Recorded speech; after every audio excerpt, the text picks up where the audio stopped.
Hello বন্ধুরা, career space YouTube চ্যানেলে আপনাদের সকলকে স্বাগত জানাই। আশা করি আপনারা সবাই ভালো আছেন। আজকে এই মুহূর্তে শিক্ষক নিয়োগ সংক্রান্ত যে সবচেয়ে গুরুত্বপূর্ণ আপডেট উঠে এসেছে, বিস্তারিত সেই সম্পর্কে আলোচনা করব।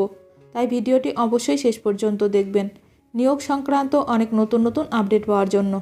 বন্ধুরা, শিক্ষা সংক্রান্ত ও চাকরি সংক্রান্ত সমস্ত রকমের লেটেস্ট আপডেট আপনারা এই চ্যানেলে পাবেন। তাই চ্যানেলটি এখনই সাবস্ক্রাইব করে রাখবেন এবং পাশে থাকা বেল আইকনটিকে অবশ্যই প্রেস করে রাখবেন পরবর্তী সমস্ত রকম লেটেস্ট আপডেটগুলো সবার আগে পাওয়ার জন্য। এবার ঘুমূল্য শিক্ষকদের নথি যাচাই করতে নির্দেশ দিয়েছে কলকাতা হাইকোর্ট।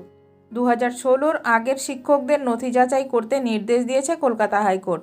চাকরিপ্রার্থী সোমায় রায়ের করা ভুয়ো শিক্ষক মামলায় সোমবার এমনই নির্দেশ দিয়েছেন কলকাতা হাইকোর্টের বিচারপতি বিশ্বজিৎ বসু। শুধু তাই নয়, 2011 সাল থেকে সব জেলা পরিদর্শকের কাজও খতিয়ে দেখতে বলেছেন বিচারপতি বিশ্বজিৎ বসু নির্দেশ দিয়েছেন স্কুল সার্ভিস কমিশন, এসএসসি নিয়োগের সুপারিশপত্র এবং মধ্যশিক্ষা পর্ষদের নিয়োগপত্র নিয়েই চাকরি হয়েছে কিনা তা খতিয়ে দেখতে হবে সিআইডিকে।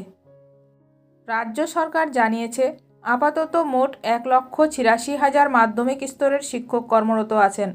রাজ্যকে জেলাভিত্তিক সব শিক্ষকের কেন্দ্রীয় তথ্য ভাণ্ডার তৈরি করতে বলেন বিচারপতি বিশ্বজিৎ বসু।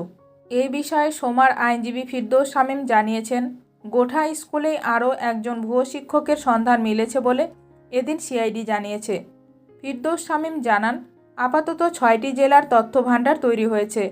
সেই তথ্য মামলাকারীর আইনজীবী হিসেবে তাকে দিতে বলেছে আদালত। প্রসঙ্গত উল্লেখ্য, প্রথমে মুর্শিদাবাদের গোঠা হাই স্কুলের তৎকালীন প্রধান শিক্ষক আশিস তিওয়ারির ছেলে অনিমেষের ভুয়ো নিয়োগের কথা উঠে এসেছিল। সেই ঘটনায় বাবা ছেলে সহ কয়েকজনকে গ্রেপ্তার করেছিল সিআইডি। পরে এরকম আরও কিছু ভুয়ো শিক্ষকের খোঁজ পায় সিআইডি। এখন দেখার বিষয় এই নিয়ে আরও কি গুরুত্বপূর্ণ খবর উঠে আসে।